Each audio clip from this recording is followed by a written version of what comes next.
Atentos a los temas express de este video. Teófimo López este sábado ganó a su amigo Rolly Romero, que pareció entregar la pelea en el noveno asalto, como muchos lo comentan en las redes sociales, aunque cuidado porque las tarjetas confunden bastante. Teófimo ahora debe enfrentar a Jack Catterall, o sea, en lo previo parece que va a sobrevivir a su primera defensa de título.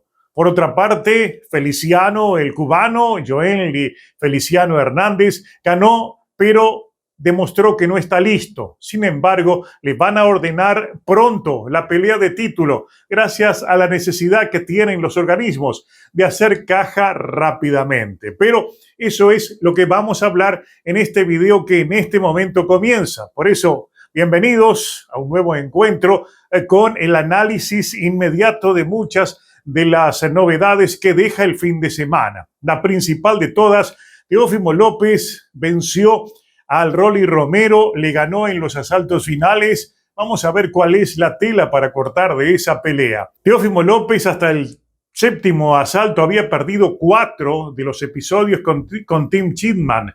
El resto había ganado todos, es decir, después del séptimo ganó todos los asaltos. En la tarjeta de Max De Luca perdió 4 de los 5 primeros y también perdió el noveno. Mientras que con Glenn Feldman, ahí ustedes tienen en la pantalla la captura de las tarjetas oficiales, les decía que con Glenn Feldman perdió los 5 primeros asaltos de manera consecutiva y luego el 11º. Es un asalto que me confunde mucho. Esta última, evidentemente, la del empate, fue poco entendible y ha sido muy criticada. Lo de Chipman fue la más cercana a la realidad.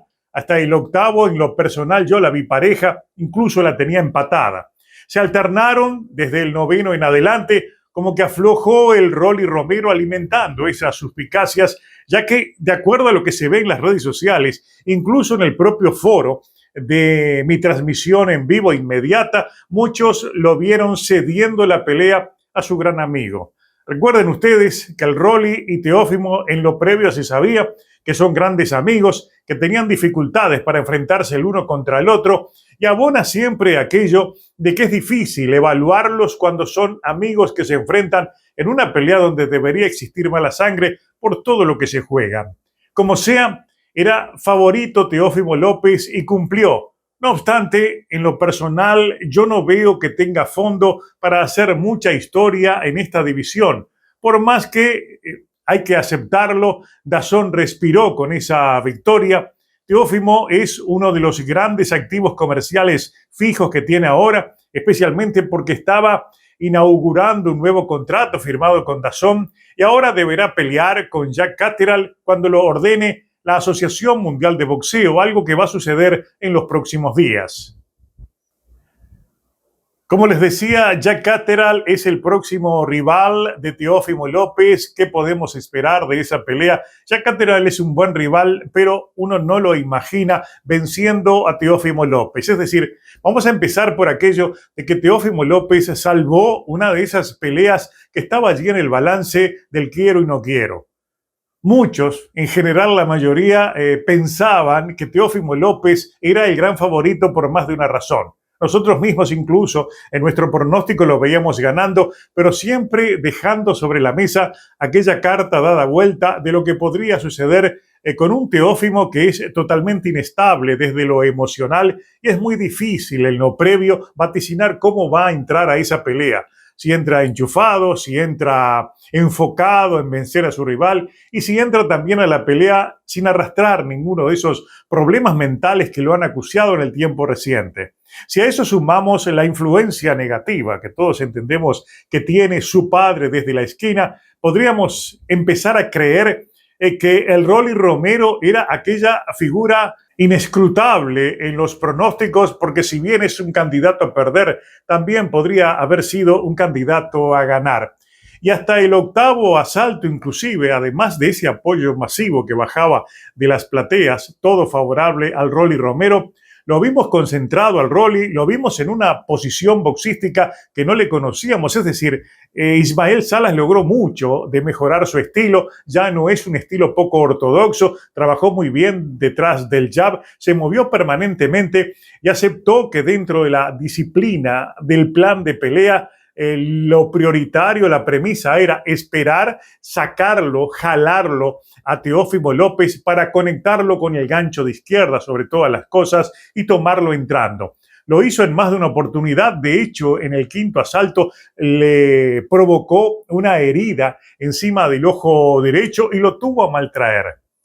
Repito, incluso hubo una de las tarjetas, como le decía, que tuvo prácticamente casi todos los asaltos, se los otorgaron al Rolly. Se vio mejor en la primera mitad de la pelea. Allí entre el séptimo y el octavo las cosas empezaron a cambiar, pero repito también que al menos en mi tarjeta personal yo los tenía empatados hasta el octavo asalto. Los primeros episodios prácticamente fueron todos del Rolly, que tenía controlada la pelea, y después inexplicablemente a partir del noveno lo vimos retroceder, lo vimos como ausentarse del combate.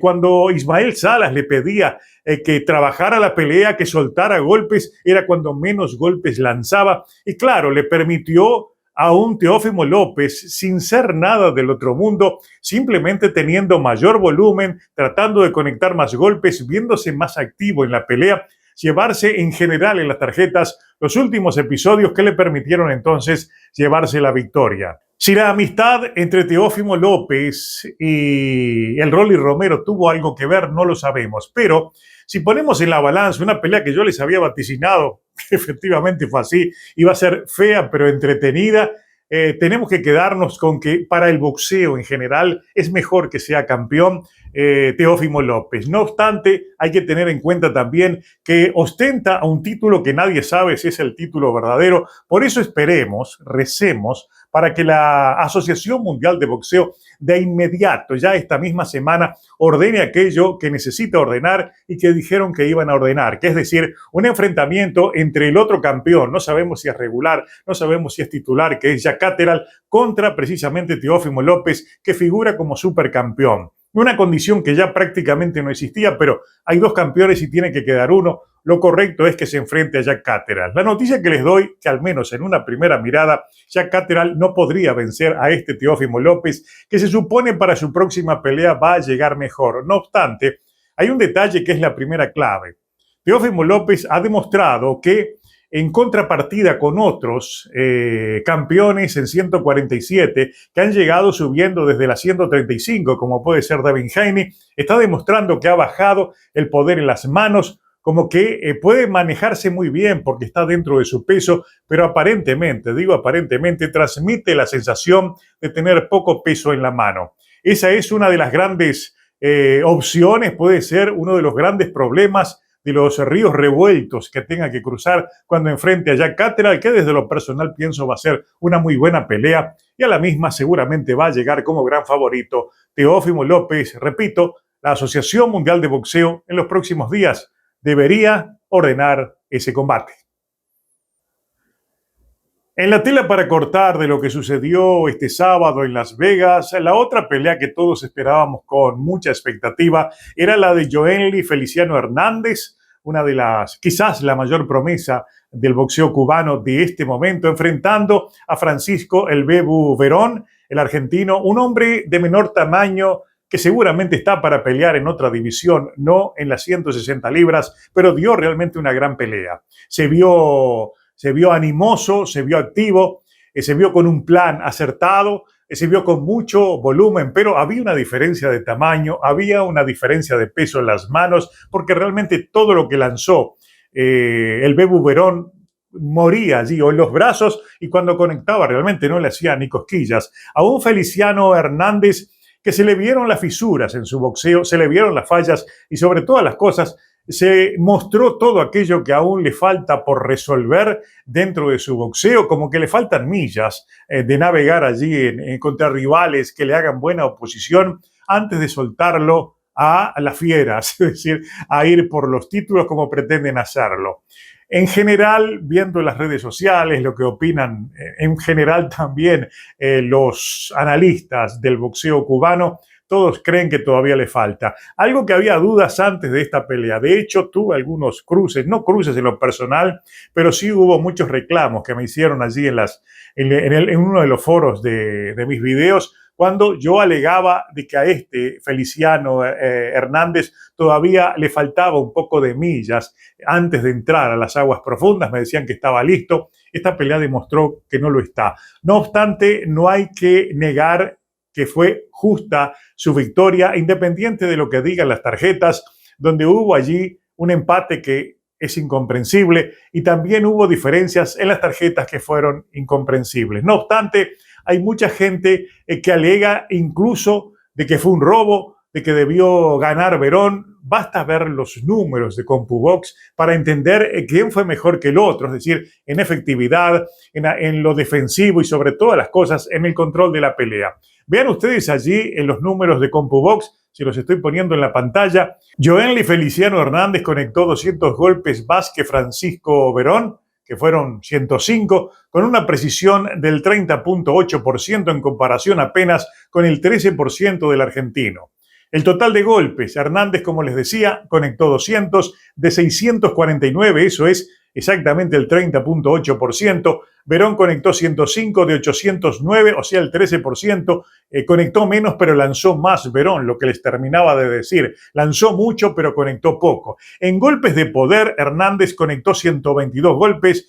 Verón apenas conectó 45. Allí también se ve una de las grandes diferencias en los números. Mientras que Hernández conectó 78 golpes, Verón conectó 60 golpes al cuerpo. Es decir, trabajó mucho el jab, algo que yo les había adelantado. El jab al cuerpo era una de las herramientas que iba a utilizar el argentino. Hernández conectó 40 golpes al cuerpo. Verón aterrizó 18 golpes en general, fundamentalmente los ganchos por afuera. Lo dicho, el argentino lanzó mucho, pero conectó menos y lo que conectó no hizo daño. Por el contrario, había diferencia enorme de peso y de tamaño. El cubano, hay que aceptarlo, es un supermediano con tamaño de semipesado y Verón quizás apenas araña los superwelters. En la pelea, no obstante, mostró virtudes y motivación suficiente, Verón, para que sea un gran animador si decide bajar a las 154 libras, y Feliciano deberá, como lo decíamos, esperar, al menos pienso que debería esperar, antes de ir por lo que todos piden, que es una pelea de título. Pero, y aquí viene la mala noticia, para quienes ahora comprendieron que todavía le falta para ir por un título, ya no evitará las aguas profundas por esa competencia de las organizaciones por peleas de alto perfil, explicable obviamente por lo obvio, porque necesitan recaudar. La Organización Mundial de Boxeo fue la primera que salió rápidamente a hacer el anuncio de que Feliciano está allí en el primer lugar de la fila para enfrentar por el título al flamante campeón Denzel Bentley. Bentley ahora tiene una pelea, una defensa voluntaria y después le van a ordenar la pelea. Ya lo adelantó Gustavo Olivieri, como avisándole al resto de los organismos, no se metan, que Feliciano va a pelear con nosotros por el título. Eso sería recién en el 27, pero cuidado. Lo que yo les digo es que el Consejo Mundial de Boxeo seguramente se le va a adelantar a la OMB. ¿Por cuál razón? Porque para empezar, Feliciano allí está en el número 2 y no descarten, le ordenen ya una pelea contra el caballo bronco Adames.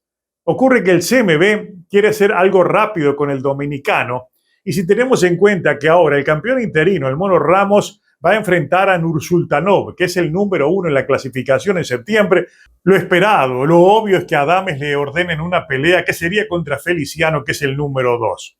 De ahí entonces a que en lo personal, esto es simplemente una presunción personal, yo creo que el Consejo Mundial de Boxeo va a dar el paso adelante antes que los demás y le va a ordenar a Feliciano una pelea contra Carlos Adames, que vive amenazando que se quede o si se va para la 168, pero no tiene más remedio que quedarse porque no tiene cómo dar el salto, debido a que en 168 del CMB está Canelo para enfrentar a Christian Mbili y no hay manera que se la ordenen a Adames. Y si busca en los otros organismos, tiene que ponerse en la fila. De ahí que tienen esa disyuntiva si voy o no voy. Es decir, yo pienso que le van a ordenar al dominicano enfrentar a Feliciano. Creo que en este momento Carlos Adames es demasiado para Feliciano, pero nadie sabe. Vamos a esperar entonces qué es lo que sucede. Pueden haber novedades ya esta semana en el comienzo de la misma. Y en la Asociación Mundial de Boxeo, el campeón es Erislandy Lara, que es cubano. Hay que ver qué hace la Asociación Mundial de Boxeo. Tengo mis dudas de que ordenen esa pelea, pero nos pueden sorprender. Son dos cubanos y además la Asociación Mundial de Boxeo se maneja por otros perfiles. Primero consulta a las promotoras, en este caso sería PBC y también hablaría con los boxeadores antes de hacer la orden de una pelea. Tratándose de dos cubanos, quizás ellos tratan de no enfrentarse entre sí. Por ese lado también puede haber esa traba, ese peaje antes de que ordenen a Feliciano contra Erislandy Lara. Por eso yo me quedo con que la mayor posibilidad que tenemos es que en cualquier momento de los próximos días el Consejo Mundial de Boxeo ordene Carlos Adames contra Joenly Feliciano Hernández, lo cual sería realmente una pelea de alquilar balcones. Favorito Carlos Adames, y cuidado porque Feliciano, si tiene que ir contra el caballo bronco, va a tener que trabajar mucho para corregir errores que se vieron precisamente en esta pelea del sábado contra el Bebuberón.